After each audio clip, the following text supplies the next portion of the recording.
దీంతో పాటు ఇంత మూమెంట్ జరుగుతుంటే సర్వస్వం తెలంగాణ అటు గోదావరి నష్టపోతుంది, ఇటు కృష్ణాలో నష్టపోతుంది. సర్వస్వం నష్టపోతుంటే కూడా ఇవాళ అడ్డుకోవాల్సినటువంటి రేవంత్ రెడ్డి ప్రభుత్వం నిమ్మకు నీరెత్తినట్లున్నది. ఇంత వేగంగా పరిణామాలు జరుగుతున్నాయి. కర్ణాటక ఒకవైపు, మహారాష్ట్ర ఒకవైపు, కేంద్ర జలశక్తిలో ప్రాజెక్ట్ అప్రైజల్ ఒకవైపు జరుగుతూ ఉంది. ఇంత ఫాస్ట్గా ఒకవైపు ఆంధ్రప్రదేశ్ డిపిఆర్ టెండర్ పిలిచింది. ఇంత జరిగినా ఇలా పట్టించుకున్నటువంటి పరిస్థితి లేదు. ఇలా తెలంగాణ పరిస్థితి ఏమైపోతుంది? కింద పోతుంది, మీద పోతుంది. మీద కృష్ణా నీళ్ళు పోయేటట్టున్నాయి, కింద గోదావరి నీళ్ళు పోయేటట్టున్నాయి. మధ్యలో నలిగిపోయే పరిస్థితి ఉన్నది. వరద జలాల మాట దేవుడు ఎరుగు. నికర జలాలు పోయేటట్టున్నాయి, ఉన్న నీళ్లు పోయేటట్టున్నాయి. ఉన్న నీళ్లు పోయేటట్టున్నా నిమ్మకు నీరెత్తినట్లు రేవంత్ రెడ్డి ఉన్నాడు. అయితే నాకు బాధ కలిగేది ఏంటంటే రేవంత్ రెడ్డి అంటే సరే ఆయన తెలంగాణ ద్రోహి, ఎన్నడూ జై తెలంగాణ అనలే, ఎన్నడూ అమరవీరుల స్తూపం కాడికి పోలే, ఎన్నడూ తెలంగాణ కోసం రాజీనామా చేయలే, ఆయనకి ఎప్పుట్లా తెలంగాణ సోయి లేదు. మరి ఉత్తమ్ కుమార్ రెడ్డి ఇంకెవరన్నా ఈ క్యాబినెట్లో తెలంగాణ సోయి ఉన్నాడు ఒక్కడన్నా లేడా? తెలంగాణ నీళ్ళ గురించి ఆలోచించే వాళ్ళు ఈ క్యాబినెట్లో లేరా? మీరన్నా ఎందుకు మాట్లాడతలేరు? మరి ఉత్తరం వచ్చింది రేవంత్ రెడ్డి దగ్గరనే దాచుకున్నాడా? మీకు తెలుసా, తెలియదా? అప్రైజల్ జరుగుతున్న విషయం మీకు బాధ్యత లేదా? ఇదెక్కడి బాధ?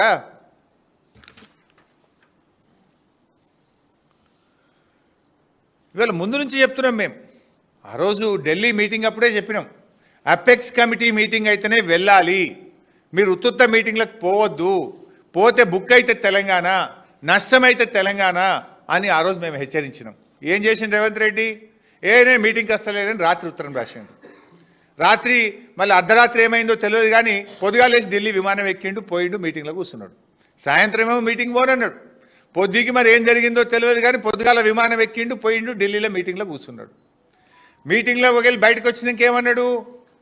ఆడ అసలు బంకచెర్ల ముచ్చట్ని రాలే, బంకచెర్ల మీద మీ ఎజెండాలనే లేదు, బంకచెర్ల ఒప్పుకునేది ఎక్కడిది? ఎజెండాలు ఉంటే కదా ఒప్పుకునేది, ఎజెండాలనే లేదు అని రేవంత్ రెడ్డి మాట్లాడిండు. మేము బీఆర్ఎస్ పార్టీ అన్ని బయట పెట్టినాం. బంకచెర్ల ఎజెండా కాపీ బయట పెట్టినాం. ఆ నిమ్మల రమానాయుడు ఆంధ్రప్రదేశ్ నీళ్ల మంత్రి బయటకు వచ్చి కుండబద్దలు కొట్టిండు. ఒక్కసారి ఆ వీడియో కూడా చూపిపోయి, అది కూడా చూస్తే మళ్ళొకసారి గుర్తు చేసినట్టు ఉంటుంది. వాళ్ళు బంకచెర్ల గోదావరి బంకచెర్ల వాళ్ళు కడతామని అడుగుతాయి కదా మేము ఆపమని చెప్పడానికి. ఎజెండాలో వాళ్ళు కడతామన్న ప్రతిపాదననే చర్చకు రానప్పుడు ఆపమనే చర్చనే రాదు.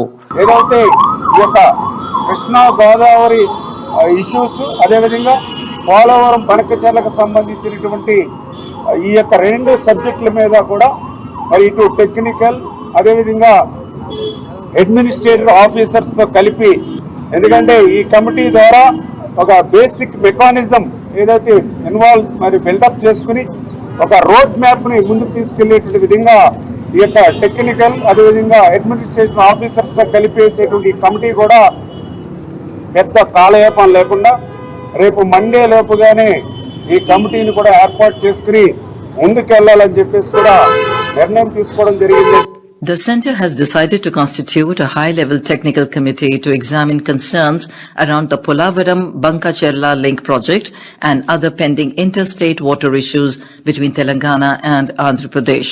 The move follows a high-level meeting chaired by Union Jal Shakti Minister C.R. Patil with both Chief Ministers N. Chandrababu Naidu of Andhra Pradesh and A. Revanth Reddy of Telangana in New Delhi yesterday. వాళ్ళు బంకచెర్ల ఇంత స్పష్టంగా రేవంత్ రెడ్డి ఏమో అసలు మీటింగే జరగలేదు అన్నాడు. పాపం నిమ్మల రమానాయుడు గారు ఉన్నదున్నట్టు చెప్పిండు. ఆల్ ఇండియా రేడియో న్యూస్లో కూడా ఉన్నదున్నట్టుగా కేంద్ర ప్రభుత్వమే చెప్పింది. దీంతో ఏమైంది? రేవంత్ రెడ్డి గొంతులో పచ్చి వెలక్కాయ పడ్డది. రేవంత్ రెడ్డి ద్రోహం, రేవంత్ రెడ్డి అబద్ధాలు బట్టబయలు అయిపోయినాయి, బట్టలిప్పినట్టు అయిపోయింది. కుల్లా రేవంత్ రెడ్డి ఎంత అబద్ధాలు ఆడతాడో, రాష్ట్ర ప్రయోజనాల విషయంలో, రాష్ట్ర భవిష్యత్తు విషయంలో ఎంత బాధ్యతారహిత్యంగా రేవంత్ రెడ్డి గారి ప్రభుత్వం ఉన్నదో ఈ వీడియో చూస్తే రాష్ట్ర ప్రజలకు చాలా స్పష్టంగా ఎవరికైనా అర్థమవుతూ ఉంటుంది. అంటే బనకచెర్లకు ఆ మీటింగ్కు పోయిండు, కమిటీ వేస్తామనగానే గంగిరెద్దోలే తలుపుపోయిండు. అసలు కమిటీకి ఒప్పుకోవడం అంటేనే బంకచెర్లు ఒప్పుకోవడము. అసలు ఎట్లా కడతావు నువ్వు బంకచెర్ల? వరద జలాల మీద ఈ దేశంలో ప్రాజెక్టు కడతారా? వరద జలాల మీద ఈ దేశంలో ఎప్పుడన్నా అనుమతి ఇచ్చిండ్రా అని నువ్వు గట్టిగా అడుగుతావా? గంగిరెద్దులోకే తలుపేస్తావా? మళ్ళీ బయటకు వచ్చి చర్చ జరగలేదని ఇంకో అబద్ధం మాట్లాడతావు. ఇంత దివాలా కోరా, నేను అడుగుతున్నా రేవంత్ రెడ్డిని, ఇప్పటికన్నా ఈ లేఖలు అబద్ధమా? ఇప్పుడు నేను కేంద్ర మంత్రి రాసిన సిఆర్ పాటిల్ ఉత్తరం చూపించిన ఈ లేఖ అబద్ధమా? ఈ మహారాష్ట్ర రాసింది అబద్ధమా? ఈ కర్ణాటక రాసింది అబద్ధమా? ఏది అబద్ధం రేవంత్ రెడ్డి? కేంద్ర ప్రభుత్వం నుంచి 20 రోజులైనా ఉత్తరం వస్తే నువ్వు ఎందుకు ఈ రోజు వరకు దానికి కౌంటర్ ఇయ్యలేను? అట్టెట్లా చేస్తావు అప్రైజల్ అని సిఆర్ పాటిల్కే లెటర్ రాగానే రిప్లై ఇస్తావా ఇయ్యవా? నువ్వు ఢిల్లీకి పోయి గట్టి కొట్లాడవా? వాళ్ళు వినకపోతే సుప్రీంకోర్టు పోతావా పోవా? ఎందుకు పెదవులు మూసుకున్నావు? ఎందుకు భయపడుతున్నావు? ఏం నీ వాటాలా? దేనికోసం?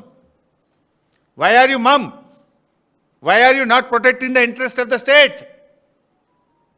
ఇలా కర్ణాటక అంత గట్టిగా అడుగుతుంది కదా. ఇప్పుడు ఆ రోజు 3 రాష్ట్రాల మధ్య ఇంటర్స్టేట్ అగ్రిమెంట్ అయింది. పోలవరంలో 80 టీఎంసీలు మళ్ళిస్తే ద డేట్ ఆఫ్ ఏ రోజైతే పోలవరం కడితే కాదు, ఏ రోజైతే పోలవరంకి అనుమతి వస్తుందో ఆ రోజు నుంచి నాగార్జున సాగర్ పైన 45 టీఎంసీలు, కర్ణాటకకు 21 టీఎంసీలు, మహారాష్ట్రకు 14 టీఎంసీలు లెక్క. ఈ ప్రకారంగా కృష్ణా నీళ్ళు ఆపుకోవచ్చు అన్నారు. ఇవాళ అదే రాసింది కదా. ఇవాళ కర్ణాటక ఏం రాసింది? 423 టీఎంసీలు మళ్ళీ ఇస్తున్నావు, నేను మీద 112 ఆపుకుంటా అంటుంది. మహారాష్ట్ర ఏమంటుంది? అదే రేషియోలో ఆ రోజు 45-21-14 రేషియోలో నేను 74 ఆపుకుంటా కృష్ణాలా అని మహారాష్ట్ర అంటుంది. ఇప్పుడు ఇక 112 కర్ణాటక ఆపితే 74 మహారాష్ట్ర ఆపితే మన పరిస్థితి ఏంది? ఇంత కృష్ణా నీళ్ళు కూడా రావు. మాట్లాడితే నల్లమల బిడ్డ అంటాడు. ఆ నల్లమలను ఆనుకొని పారే కృష్ణా నదిలో ఆ మహబూబ్ నగర్ జిల్లాకు అన్యాయం జరుగుతుంటే నువ్వు నల్లమల పులివా పిల్లివా ఎల్కవా? ఎందుకు మాట్లాడతలేవు? మరి పులి అయితే మాట్లాడదు, పిల్లివైనవో ఎల్కవైనవో, అందుకే మాట్లాడతలేనట్టున్నావు నువ్వు. నల్లమలను వారుకొని ఒడిసి పట్టుకొని కృష్ణాకు వచ్చే నీళ్లను పైన కర్ణాటక ఆపుతా అంటుంది, మహారాష్ట్ర